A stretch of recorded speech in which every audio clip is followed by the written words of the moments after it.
Le troisième mandat est une insulte contre la dignité des peuples africains. Pour plus d'informations sur ce sujet, retrouvez-nous après le générique. Mais avant de commencer, n'oubliez pas de vous abonner et d'activer la cloche de notification pour ne pas manquer nos prochaines vidéos. Bon visionnage.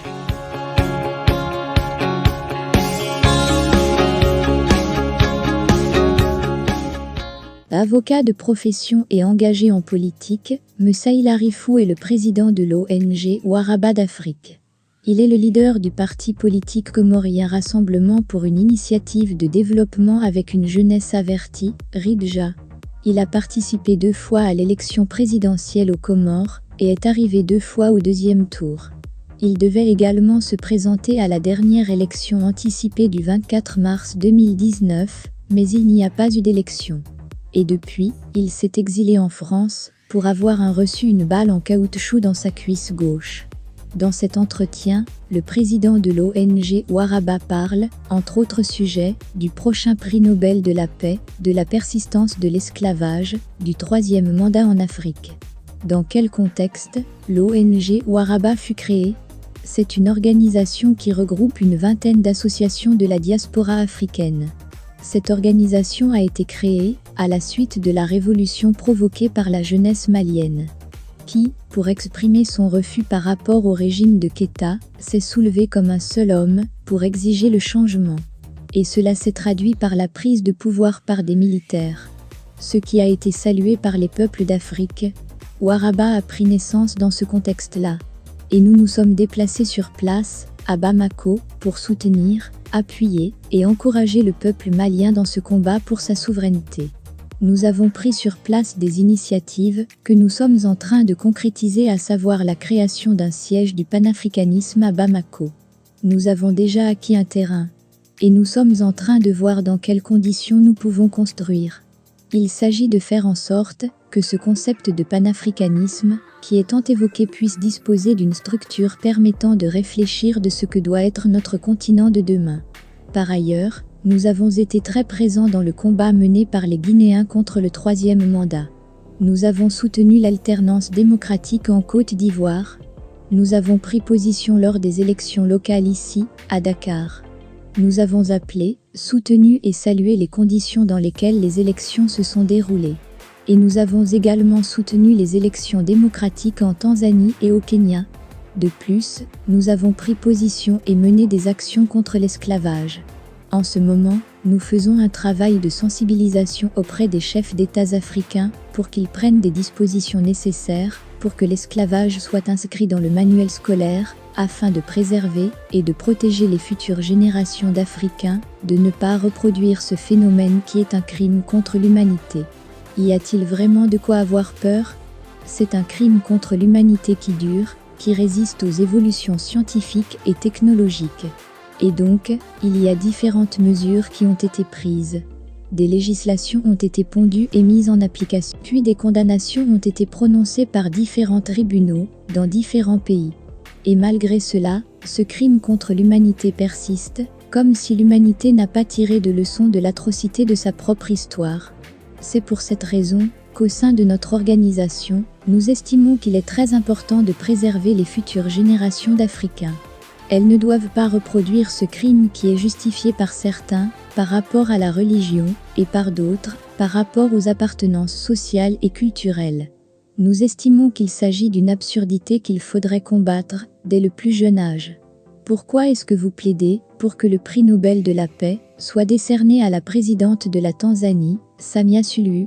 Madame Samia, pour nous, est une femme exceptionnelle, courageuse, qui est en train d'inscrire son pays dans une dynamique respectueuse de l'état de droit, de tolérance et de paix dans son pays. Le 8 mars dernier, elle a pris part au congrès du principal parti de l'opposition tanzanienne et a pris la parole pour prononcer un discours extrêmement important. Elle a fait appel à toutes les forces vives de son pays pour se rassembler. Madame Samia a libéré les prisonniers politiques et s'est déplacée à l'étranger pour rencontrer les exilés politiques de son pays. De principaux dirigeants de l'opposition ont été libérés. Elle a exprimé le vœu de voir les élections prochaines de son pays se dérouler dans la transparence, la liberté, mais surtout sans la violence. Donc, nous estimons, chez Waraba, que cette démarche est extrêmement importante et exceptionnelle, puisqu'elle est de nature à enraciner l'esprit de tolérance dans le débat politique, d'enraciner la démocratie dans les actes et décisions politiques de son pays. Cette posture mérite d'être encouragée. C'est pour cette raison que nous menons actuellement une campagne en Afrique, mais aussi partout dans le monde, pour demander à ce que le prochain prix Nobel de la paix lui soit attribué. Et montrer au monde qu'il n'y a pas que des dictateurs dans le continent. À côté des dictateurs, tenaces et méchants, il y a des hommes politiques clairvoyants. Des démocrates qui savent, par rapport aux circonstances, prendre les décisions appropriées, dans l'intérêt de la démocratie, des libertés et de la tolérance. Ceux qui font un bon boulot en Afrique méritent d'être encouragés. Ils méritent notre soutien, notre considération et notre reconnaissance, d'où la demande que nous avons déjà envoyée au comité de Nobel pour que le prochain prix soit attribué à cette grande dame africaine. Et quel est votre avis sur la situation qui prévaut au Congo ? Au sujet du conflit qui existe à l'est de la République démocratique du Congo, nous avons estimé qu'il était de notre devoir d'interpeller l'Organisation internationale de la francophonie. Nous avons constaté qu'il y a un silence inquiétant de notre organisation internationale, puisqu'elle est la seule, au niveau mondial, à pouvoir parler au nom de la francophonie. Notre organisation internationale n'a pas pris position sur la tension qui oppose deux pays, à savoir, le plus grand pays francophone au monde, RD Congo, et le Rwanda. Donc, ce silence étonne. Ça soulève des interrogations. Mais nous ne nous sommes pas arrêtés là. Nous avons écrit une lettre destinée à la secrétaire générale de la francophonie pour demander à ce que cette organisation s'allie à la condamnation prononcée par les Nations Unies, par l'Union africaine et les organisations régionales. Nous avons demandé à ce que la francophonie, comme l'ont fait les autres organisations, condamne les forces extérieures qui sont stationnées à l'est du Congo et celles qui soutiennent les terroristes du M23. Et qu'elle utilise les instruments diplomatiques, juridiques et politiques pertinents qui sont à sa disposition pour contribuer à la recherche d'une solution pacifique à ce conflit qui a quand même fait des milliers et des milliers de morts. Un conflit qui a provoqué des crimes qui sont qualifiés par des organisations de droits de l'homme et par les Nations Unies comme étant des crimes contre l'humanité. Très prochainement, nous allons lancer une pétition pour demander à ce que ce pays frère puisse disposer de son indépendance, de sa souveraineté, et que l'unité de son pays soit une réalité. Quel est votre point de vue sur le troisième mandat en Afrique ? Le troisième mandat en Afrique est une insulte contre la dignité des peuples africains. Parce que lorsqu'ils acceptent de voter une constitution, c'est pour qu'elle soit respectée et non pas être interprétée à des fins étrangères. Lorsqu'on a un mandat d'1 ou de 2 ans, c'est 2, et non pas 3 mandats. La Constitution est la pièce maîtresse des institutions dans un état de droit. Lorsqu'elle n'est pas respectée, cela veut dire qu'on est en train de provoquer un désordre, l'anarchie dans le pays concerné. Donc, le pouvoir n'appartient à personne. C'est un bail. Ceux avec qui vous avez souscrit le contrat vous donnent un contrat de 5 ou 7 ans et pas plus. Si la Constitution prévoit 10 mandats, il n'y a pas de problème.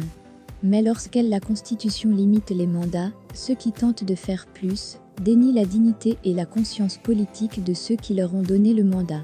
Même aux Comores, on a ce problème, avec l'actuel chef d'État, qui s'est maintenu au pouvoir en interprétant la Constitution à sa façon. À la fin du mandat, il faut savoir partir et laisser les autres apporter leur contribution. Le tripotage de la Constitution est source de conflits. C'est une forme de soumission que les dirigeants africains veulent imposer absolument à leur peuple. Nous savons qu'il y a des forces derrière. Ceux qui les poussent à tripoter leur constitution ne le font pas chez eux. Il est temps qu'il y ait une prise de conscience à ce niveau. Et quel est votre avis sur la manière dont se déroulent les manifestations, souvent avec des casses, dans nos pays, à chaque fois que les jeunes sont en désaccord, sur certains points, avec le gouvernement? Si vous n'avez pas d'autres moyens pour exprimer votre colère, votre ras-le-bol, et que vous sentez que tout est verrouillé pour vous maintenir dans une situation de sous-développement, il faut faire très attention, puisque la réaction, quelquefois, elle est violente, mais légitime. Parce que c'est une réaction contre la dictature, contre l'arbitraire, la corruption, et les jeunes ne le font pas par plaisir. Ils le font par réflexe, parce qu'ils veulent être entendus, parce qu'en face, il y a des murs. Il y a des gens qui s'enrichissent ouvertement, en toute impunité et qui les larguent. Les jeunes n'acceptent pas aussi que leurs frères, cousins et amis pétrissent en Méditerranée, avec l'indifférence totale de nos dirigeants. Quel est votre point de vue sur le troisième mandat en Afrique? Le troisième mandat en Afrique est une insulte contre la dignité des peuples africains. Parce que lorsqu'ils acceptent de voter une constitution, c'est pour qu'elle soit respectée et non pas être interprétée à des fins étrangères. Lorsqu'on a un mandat d'1 ou de 2 ans, c'est 2 et non pas 3 mandats. La constitution est la pièce maîtresse des institutions dans un état de droit. Lorsqu'elle n'est pas respectée, cela veut dire qu'on est en train de provoquer un désordre, l'anarchie dans le pays concerné. Donc, le pouvoir n'appartient à personne. C'est un bail. Ceux avec qui vous avez souscrit le contrat vous donnent un contrat de 5 ou 7 ans et pas plus. Si la Constitution prévoit 10 mandats, il n'y a pas de problème. Mais la Constitution limite les mandats, ceux qui tentent de faire plus, dénient la dignité et la conscience politique de ceux qui leur ont donné le mandat. Même aux Comores, on a ce problème, avec l'actuel chef d'État, qui s'est maintenu au pouvoir en interprétant la Constitution à sa façon. À la fin du mandat, il faut savoir partir et laisser les autres apporter leur contribution.